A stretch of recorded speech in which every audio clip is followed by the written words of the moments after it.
Chapter 1. The unjust death people still whisper about that family. The noble ones. The ones who once owned half the land around Valea Sangalui. The ones who died crawling on the floor, choking and screaming, begging for mercy from someone they had already wronged. But nobody ever whispers about her. Not by name, not directly. They only call her the Gypsy widow. The woman who cursed the house of Dragomir. The one who waited in the shadows. Her real name was Sorina, a Roma woman whose family lived on the edge of the Dragomir estate. They worked the fields, mended the tools, and tended the livestock, not because they were hired, but because they were permitted to live. That was how nobles treated her people in those days.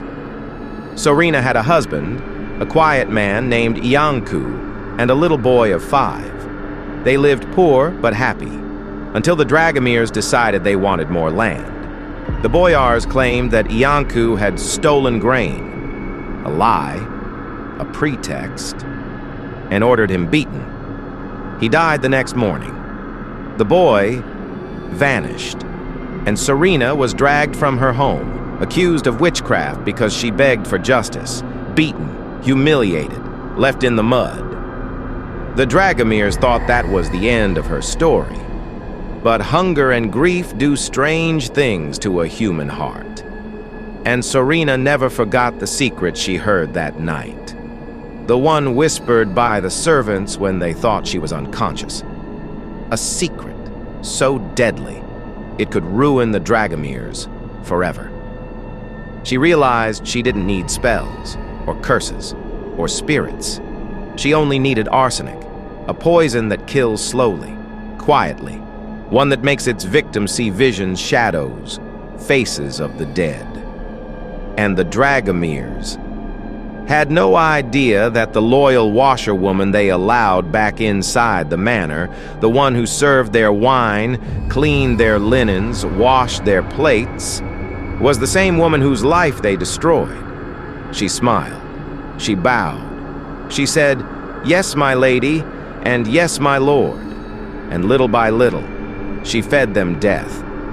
It started with headaches, then trembling hands, then the whispers, hearing voices in empty rooms, seeing their dead relatives standing in the hallways.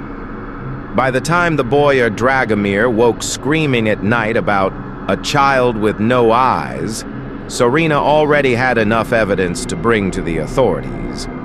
Documents, letters, land claims forged by the Dragomirs to steal property from peasants.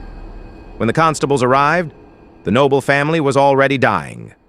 One by one, room by room, writhing, confessing, begging for help from a god who refused to answer. And Sorina? She just watched. Quiet, calm, unblinking, because justice tastes sweeter when served slowly.